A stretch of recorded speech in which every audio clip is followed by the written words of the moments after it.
12 seasons, 279 episodes, over $1 billion in reruns alone. Most people think The Big Bang Theory was a guaranteed hit from day one. It wasn't. The original version of this show was so bad that test audiences hated it. One of the stars almost quit before the finale even got written. And the real reason it ended has nothing to do with ratings. This is the complete history of The Big Bang Theory, and how close it came to never happening at all. Here's something most fans don't know. The Big Bang Theory you watched was not the first version of the show. In 2006, creators Chuck Lorre and Bill Prady built a pilot for CBS. Two of today's stars were already in it, Johnny Galecki as Leonard and Jim Parsons as Sheldon. But the female lead wasn't Penny. She was a completely different character named Katie, and there was a second female character too, named Gilda. Katie was tough, sharp-edged, the kind of character who might take advantage of two awkward guys instead of befriending them. CBS tested it in front of a live audience. And the audience hated her, not found her annoying, hated her. Turns out viewers had already fallen in love with Leonard and Sheldon in that very first screening. They saw them as harmless, almost childlike. So when Katie treated them badly, the audience didn't laugh. They got protective. Most shows die right there. A failed pilot usually means the idea is dead. But CBS gave Lorre and Prady something incredibly rare in television, a second shot. So they tore the whole thing apart. Katie and Gilda were gone. In their place, a new neighbour named Penny, warmer, kinder, someone genuinely charmed by the guys instead of using them.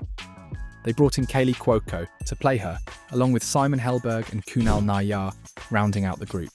That second pilot is the show that became a phenomenon.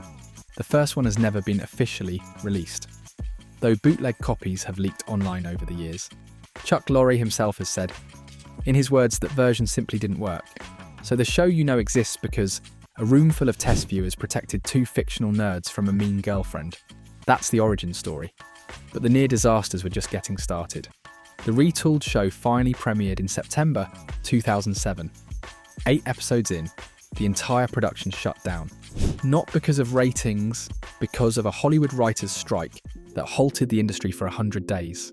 Nobody knew if or when shows would come back, and a brand new sitcom with modest ratings was exactly the kind of show that could get quietly buried and never return. It survived, barely, and for its first few seasons, The Big Bang Theory was not the ratings giant people remember. It built its audience slowly, helped along by a time slot move, and strangely, reruns on cable that introduced it to millions of new viewers who hadn't caught it live. By the time it became must-watch TV, almost nobody remembered how shaky the beginning actually was. Here's where the story gets almost unbelievable. In season 1, the core cast was earning around $60,000 per episode. Respectable for a new show, nothing more. By season 4, that number more than tripled. By season 7, it hit $350,000 per episode. And in 2014, Jim Parsons, Johnny Galecki, and Kaley Cuoco signed a deal worth $1 million per episode each, plus a bigger cut of the show's back-end profits. That's roughly $24 million a year, per actor, for a show that shoots about 24 episodes a season. For comparison, that's the same territory the Friends cast reached at the peak of their fame, but here's the part almost nobody talks about. While the original 5 leads were making $1 million an episode, 2 actresses who had become just as essential to the show, Mayim Bialik as Amy and Melissa Rauch as Bernadette, were making around $200,000 an episode, less than a quarter of what their co-stars earned, despite carrying entire storylines and, in Bialik's case, racking up multiple Emmy nominations. So what did the other 5 actors do? They voluntarily gave up money. Each of the 5 original stars took a $100,000 pay cut per episode, redirecting that money so Bialik and Rauch's salaries could jump to around $450,000 an episode. Over the show's final 2 seasons, that added up to about $24 million, collectively sacrificed by the cast. Roughly $4.8 million each, just to close the gap. It didn't create total equality. The original 5 were still earning close to double, but in an industry where actors have historically been fired or written off shows for even asking for a raise, 5 of the biggest stars on television chose to take less so their co-stars could earn more. That almost never happens in Hollywood. Now here's where things get personal. For almost 2 years, Kaylee Cuoco and Johnny Galecki secretly dated in real life, while playing two characters, Penny and Leonard, who were falling in love on screen. Almost nobody outside the production knew. They avoided being seen together in public, never confirmed it to press, and eventually told creator Chuck Lorre themselves. They broke up around 2010, quietly, and kept working together every single week for 9 more years, still playing a couple whose relationship was one of the show's central storylines. That same year, 2010, Cuoco was in a horseback riding accident that could have ended her career entirely. The horse threw her, then came down on her leg. Doctors reportedly discussed the possibility of amputation before deciding that they could save it. She left the hospital in a walking boot, expected to be off her feet for months. Instead, the writers quietly rewrote Penny's storyline, giving her a bartending job at the Cheesecake Factory so she could work behind furniture and countertops that hid the injury from the camera. Most viewers watching at home had no idea anything was wrong. Here's a detail that shows how far this show went for authenticity. Every equation on every whiteboard in Sheldon and Leonard's apartment was real. The show hired an actual physicist, a UCLA professor, to check scripts and fill whiteboards with legitimate, working science, not fake symbols for decoration. For an entire season, Sheldon was given a real, ongoing physics problem to work on, with actual progress tracked across the whiteboards episode to episode. Even the main characters' names have a hidden layer.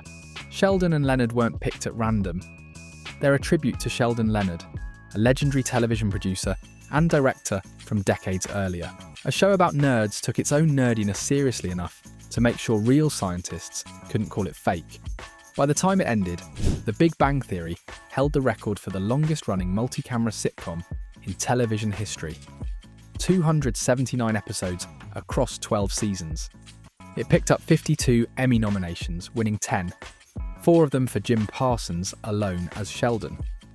And in syndication, reruns airing on other networks, the show reportedly generated over $1 billion for Warner Brothers. At its peak, it was outperforming Judge Judy in the syndication ratings, a show that had dominated that space for years. This wasn't just a hit, it was one of the most profitable and decorated sitcoms ever made. So with all of that success, why did it stop? Most people assume declining ratings killed it. That's not what happened. The Big Bang Theory was still television's highest-rated comedy when it ended. The real reason? Jim Parsons decided he was ready to walk away. He'd played Sheldon for 11 years, and by his own account, something had shifted. For the first time, he found himself not wanting to sign another contract. Without Sheldon, there was no show, and CBS made the call to end the entire series on a high note rather than continue without him. There's one more twist.